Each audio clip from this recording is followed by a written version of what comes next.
Class में सभी छात्रों का स्वागत है। प्यारे बच्चों, जैसा कि आपने अभी तक देखा, किसी भी दशमलव संख्या को हम p/q के रूप में व्यक्त कर सकते थे। कल हमने आपको 0.6 का सवाल समझाया था कि किस प्रकार से इसको p/q के रूप में बदल देते हैं। आज इसी सवाल का हम एक सेकंड मेथड यानी कि दूसरा तरीका आपको सिखाते हैं। पहला क्या माना कि x बराबर 0.06, इसको हमने जो सवाल दे रखा उसको x बराबर मान लेते हैं। आपको पता है कि ये एक बार का निशान है। अगर जब आपको एक बात छोटी सी आपको बता दूं, एक इस चीज़ को आप अच्छी तरह देखेंगे, इस चीज़ को देखिए गौर करके यहाँ पर, कि जब एक संख्या पर बार लगा हो तो 10 से गुणा करेंगे, जब दो संख्या पर बार लगा हो तो 100 से गुणा करेंगे, जब तीन संख्या पर बार लगा हो तो 1000 से गुणा करेंगे। जैसे 0.6 यहाँ पर एक पर बार है, 10 से गुणा कर रहे हैं। यहाँ पे 2 पर बार है, 100 से गुणा कर रहे हैं। यहाँ पर 3 अंकों पर बार है, कितने से गुणा करेंगे? 1000 पर गुणा करेंगे। हाँ, तो अभी हमने देखा कि यहाँ पर इसको पर एक पर बार इसको 10 से गुणा किया, समीकरण एक इसको मान लिया, क्योंकि एक बार बार वही अंक बार बार आ गया, 10 से गुणा कर दिया। 10x बराबर इसको 10 से गुणा करें तो 1.1 पॉइंट आगे सर जाएगा, 6.666। इसको हमने दो भागों में तोड़ दिया, 6 ये पॉइंट की संख्या अलग अलग। अब परंतु ये जो अंक है इसका मान तो हमें पता है यहाँ पर क्या है, x है, क्योंकि समीकरण एक कहती है। तो इसको क्या कर दिया, x। अब क्या कर दिया, पक्षांतरण कर दिया। 10x माइनस x बराबर 6, 9x बराबर 6, 6/9, तो 3 से काट दिया, 3 दूनी 6, 3 तिया 9। आंसर हो गया हमारे पास में वही 2/3। अब हम इसका एक सेकंड सवाल लेते हैं, 0.47। देखिए यहाँ पर बच्चों समझने की बात आ रही कि केवल 7 पर बार है, दोनों पे नहीं है, केवल 7 पर है। इसलिए पहली संख्या को जिस पर बार का निशान नहीं है उसको हम पॉइंट से पहले लाएंगे। कितने अंक पहले हैं? 1, इसलिए इसको 10 से गुणा करेंगे। समीकरण 1 को हम क्या करेंगे, 10 से गुणा करने पर 10x बराबर 4.7777 हो गया। अब इस समीकरण 2 को 10 से गुणा करेंगे। क्यों करेंगे? क्योंकि इस पर एक पर बार है। या समीकरण 1 को 100 से गुणा कर दें, एक ही बात है। 100x बराबर 47.7777। समीकरण 3 में से 2 को घटा दिया, 47.777, 4.777 घटा दिया, 47 में से 4 गए 43, ये कितने बचे? 90। 43, x बराबर 43/90। आप जांच करना चाहें तो इसमें इसका भाग दे दें। थर्ड सवाल 0.001। इस सवाल को हम आपको दोनों तरीके से बता देते हैं। पहला तरीका हम देख रहे हैं, यहाँ पर 3 अंकों पर बार है, इसलिए हम इसको किससे गुणा करेंगे? 1000 से। माना x बराबर 0.01, इसको खोल देंगे तो 0.0001 आ जाएगा। इधर समझदार बच्चे कर लेंगे। अब यहाँ पर क्या क्या कितने पर बार है? 3 पर। इसको कितने से गुणा करेंगे? 1। समीकरण 1 को 1000 से गुणा करेंगे। 1000 x बराबर, देखिए यहाँ पर ये तीनों अंक आगे चले जाएंगे। पॉइंट से पहले के 0 कोई महत्व होता ही नहीं है, इसलिए 1.00100 समीकरण नंबर। समीकरण 2 में से समीकरण 1 को घटाने पर 1000x बराबर 1.01001, इधर x बराबर 0.00100 घटा दिया, कितने बच गए? 999 x।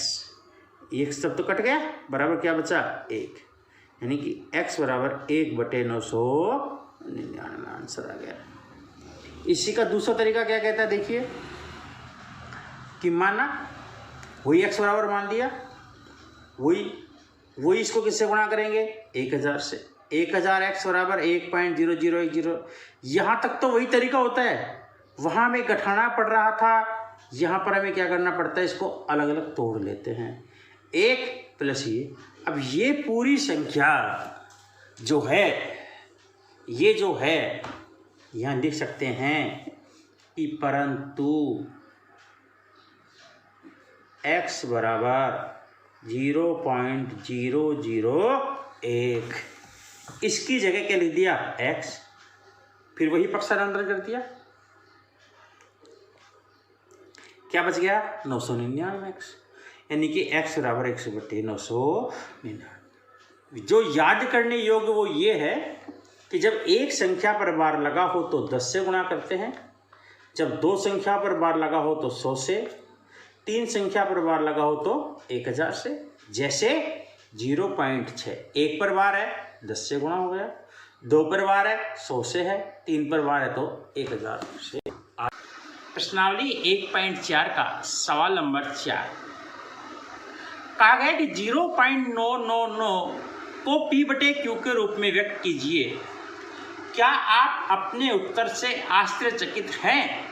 अपने अध्यापक और कक्षा के सहयोगियों के साथ उत्तर की सार्थकता पर चर्चा कीजिए। यानी कि यह एक ऐसा सवाल है जिसके आंसर जो आएंगे उससे आप आश्चर्यचकित हो जाओगे, अचंभित महसूस करोगे। कैसे? देखिए, माना कि सबसे पहला काम, माना कि x बराबर 0.999, ये एक समीकरण नंबर 1 हो गई।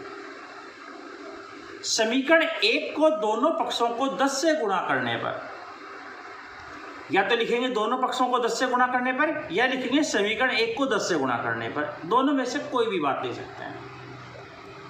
10x बराबर 0.9999 10 से गुणा कर दिया, यानी कि 10x बराबर 9.999। अब मैं आपको समझाता हूं कि इसको 10 से ही गुणा क्यों किया। कल हमने आपको बताया था कि जब एक संख्या पर बार का चिन्ह लगा हुआ हो तो 10 से ही गुणा करते हैं। जब 2 संख्या पर बार लग रहा हो तो 100 से, 3 पर लग रहा हो तो 1000 पर। जैसे 0.6 पर एक पर ही बार है तो 10 से गुणा किया है। तो अब आपको समझ में आ गया 10 से गुणा क्यों किया, क्योंकि यहाँ पर एक ही अंक पर बार का निशान है, एक ही अंक बार बार आ रहा है। तो 10x बराबर 9.999, समीकरण 2 में से समीकरण 1 को घटाया, 10x बराबर 9.999, x बराबर 0.99 घटा दिया, 10x में से x गया 9x, यहाँ पे बचा 9, x बराबर 9/9 कट गया, क्या बचा? 1। अतः 0.999 बराबर है 1। हाँ, हम अपने उत्तर से आश्चर्यचकित हैं, अचंभित हैं। क्यों हैं? क्योंकि 0.999 क्या 1 के बराबर है? समझने की बात है कि क्या ये आपस में बराबर है। लगभग इसका मान इसके बराबर है। क्यों है? क्योंकि इसके और इसके बीच में कोई शून्यता नहीं है, कोई अंतर नहीं है, अतः ये समान है। तो आश्चर्यचकित क्यों हुए? क्योंकि हम देख रहे हैं कि ये जो मान है लगभग 1 के बराबर है, इसलिए 1 आ रहा है। देखिए बच्चों, एक छोटा सा सवाल हम आपको दे रहे हैं, इसे आप करना है। प्रश्न नंबर 5 कहता है, क्या आप बता सकते हैं कि 1/17 का दशमलव प्रसार कैसा है, अर्थात शांत है या अशांत। इसको हल कैसे करेंगे आपको बताया था। आपको 1/17 को हल करना है, 1 में 17 का भाग देना है, अर्थात 17 तो आ गए यहाँ पर, 1 यहाँ पर पॉइंट लगाएंगे और भाग देंगे।